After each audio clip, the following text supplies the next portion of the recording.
For RCR TV, I'm Sean Kinney, and joined today by Charlie Kennamer, who's the VP of Engineering for Centerline Solutions. Charlie, you're in town for the IBTUF show down the street, but I wanted to just sort of get your perspective on the wireless ecosystem right now. We were chatting a little beforehand, and it really is incredibly complex and evolving and becoming more complex every single day. So, from a managed services perspective, what's the breakdown? Yeah, it's since my time in this industry, I don't think I've seen it more complex than it is now. You have customer experience really shifting from being, voice-centric to data-centric over the last really 4 or 5 years, and it's not just data being speed, but also consistency. You see the top-line pressures that our customers have now.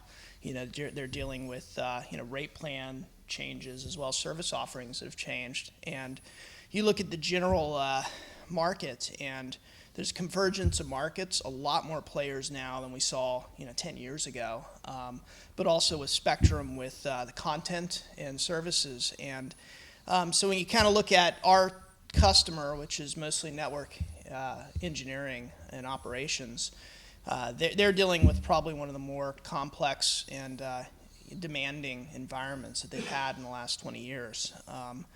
Time to market is still very much a pressure with just exponential data growth. You're dealing with resource constraints, just finding people and resources to actually complete the work. And there's always been the bottom line pressure, especially now with top line changes and service offerings. So, but when you kind of lift the hood on it, it's the same challenges we've always had: time, scope, and cost, and pretty much every industry has that. And when you look at Centerline, we've been in business for over 15 years. And, we pretty much, the company was founded basically on that notion of, exceptional project management with technical services. Starting in Colorado, we basically started as several different companies that all found themselves in the same projects, and they were all self-performing the work. And they kind of, probably about 5 years ago, it made sense, actually a little bit more than 5 years ago, it made sense for these companies to come together and offer that kind of self-performing service to their customers together. And, so we're doing design, we're doing build, we're doing the modification work.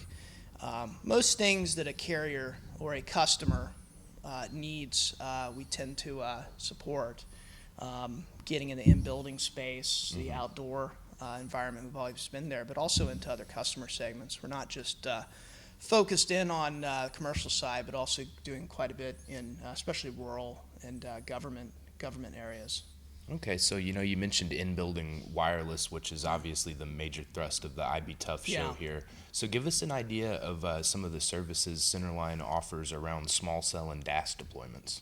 For indoor, yeah. So we're the technology's changing a bit. You're starting to see the big OEMs come into the play space with some creative in-building solutions, but also you look at the DAS, traditional DAS deployments, and I think we're finding there are more tools in the toolbox now for our customers.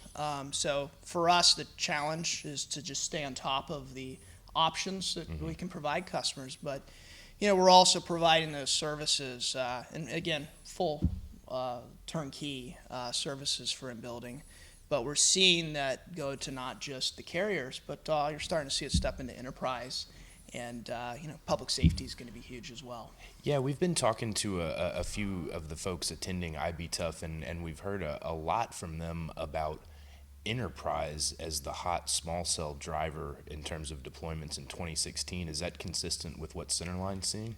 Yeah, it's the cost of the equipment is definitely on the decrease.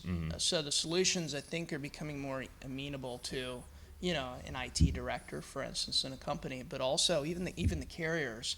You're seeing these more cost-effective solutions. So I personally, I think the big push over the next few, probably 4 or 5 years, is going to be getting into that in-building realm now.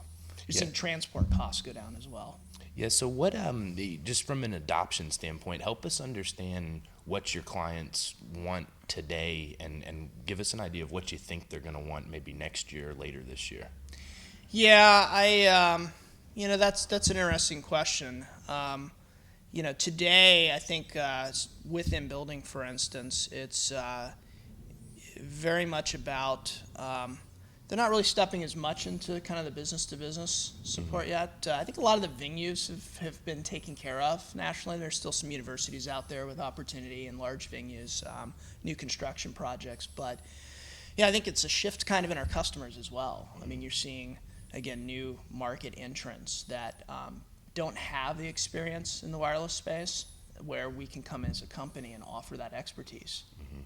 And you also mentioned public safety as a market opportunity there. Obviously, we've all been watching the FirstNet RFP come out and taking a guess at how that's going to play out. But I mean, really, we're talking about potential customers are almost every building in the country, right? So how do you sort of, from a business perspective, how do you address such a large fragmented market? A lot more sales. Yeah. Actually, salespeople. a lot of partnerships, right? Yeah. There are other companies coming in that build these buildings and service these buildings. Property management companies. You have the big real estate investment trusts that do real estate, don't necessarily do wireless real estate. And you have kind of construction companies that come in. So I think for us, and it's finding partnerships and markets that we have good presence in around a new type of customer that and it's really, I say, partnership because they're not they don't have the wireless expertise, and that's where Centerline can really come in and make a difference. Okay, and I mentioned to you that I'm always fascinated by the IBTUF show because they won't let me attend it. But for the folks that are there, what would you say some of the broad, high-level kind of discussion points have been this year? Well, I think I see that, and frankly, it's with all the carriers, and it gets back to densification. It's data is a completely different beast than voice, and in order to exceed or at least meet customer expectations, there's a heavy need for really microcells in outdoor environments. I mean, you look at some other networks in the country. I had a chance to work in Europe many years ago, and they had microcell on every block because voice back then was a challenge. And you look at the data demands. I think it's really getting a very strong presence with microcells, especially if we look at some of the spectrum that everyone's starting to look at now, which is higher spectrum. You've heard the millimeter wave, for instance.